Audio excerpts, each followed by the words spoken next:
मित्रों नमस्कार। पिछले वीडियो में हमने भारतीय न्याय संहिता की धारा 36 पर चर्चा किया था, जिसमें प्राइवेट प्रतिरक्षा के बारे में विकृत व्यक्ति के द्वारा यदि कोई अफहानी करने का प्रयास किया जाता है उस पर चर्चा किया था।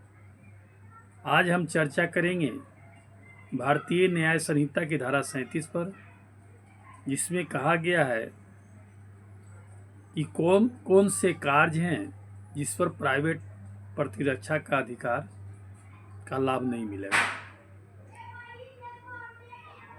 तो सब सेक्शन 1 कहता है कि प्राइवेट प्रतिरक्षा का कोई अधिकार नहीं है यदि कोई कार्य जिससे मृत्यु या घोर उपहति की आशंका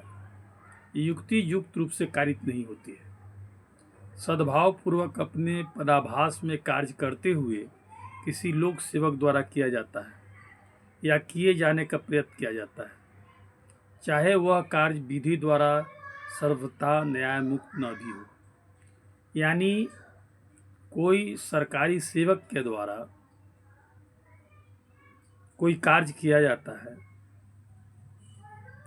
और इससे जानकारी में होगा तो वहाँ प्रतिरक्षा का अधिकार प्राप्त नहीं होगा। ठीक उसी तरह से क्लॉज 2 कहता है कि यदि कोई कार्य जिससे मृत्यु या घोर उपहति की आशंका युक्ति युक्त रूप से कारित नहीं होती है, सद्भाव पूर्वक अपने पदाभास में कार्य करते हुए लोक सेवक के निर्देश से किया जाता है, यानी लोक सेवक होगा उसके निर्देश के अनुसार यहाँ पर कोई कार्य किया जाता है या कार्य किए जाने का प्रयत्न किया जाता है, चाहे वह निर्देश विधि द्वारा सर्वथा न्याय मुक्त न भी हो, तो यहाँ प्रतिरक्षा का अधिकार काम नहीं करता है। क्लॉज 3 है उन मामलों जिनमें संरक्षण के लिए कोई लोक प्राधिकारियों की सहायता प्राप्त करने के लिए समय है। यदि आपके पास समय है कि आप लोक पदाधिकारी से उस समय मदद ले सकते हैं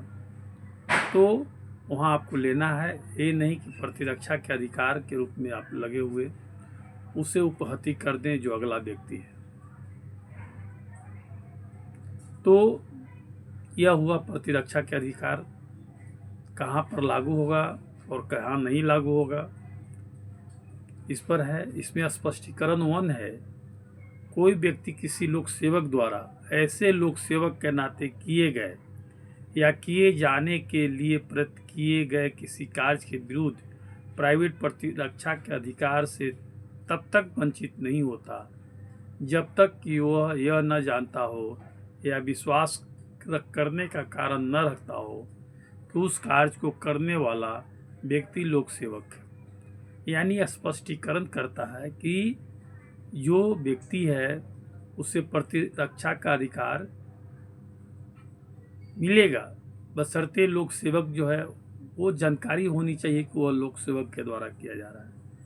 मान लीजिए कोई लोक सेवक के द्वारा कोई अपहानी किया जा रहा है या उसे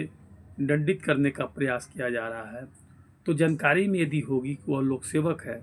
तो वहाँ प्रतिरक्षा का अधिकार नहीं प्राप्त होगा। यदि उससे जानकारी नहीं होगी कि वह लोक सेवक है तो वहाँ प्रतिरक्षा का अधिकार उसे प्राप्त होगा। ठीक स्पष्टीकरण 2 में भी दिया है कि व्यक्ति को जो निर्देश देता है, लोक सेवक जो निर्देश देगा उस निर्देश के अनुसार भी उसे ये बात को समझना है कि वह जो व्यक्ति है वो लोक सेवक है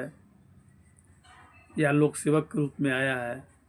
चाहे वह न्याय संगत वर्क कर रहा है या नहीं कर रहा है, तो ये उसे मानना होगा कि वह जो है वो सेल्फ डिफेंस का अधिकार से वंचित है। तो यह हुई बात आपको भारतीय न्याय संहिता की धारा 37 के बारे में कि कहाँ पर प्रतिरक्षा का अधिकार लागू होगा और कहाँ नहीं होगा। आपको यह भी बता दें कि यह पहले आईपीसी की धारा 99 में वर्णित था, जो अब बीएनएस की धारा 37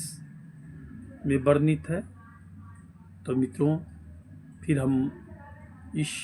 एपिसोड के बाद अगले एपिसोड में मिलेंगे, अगले वीडियो में मिलेंगे। तब तक के लिए आपको नमस्कार, धन्यवाद,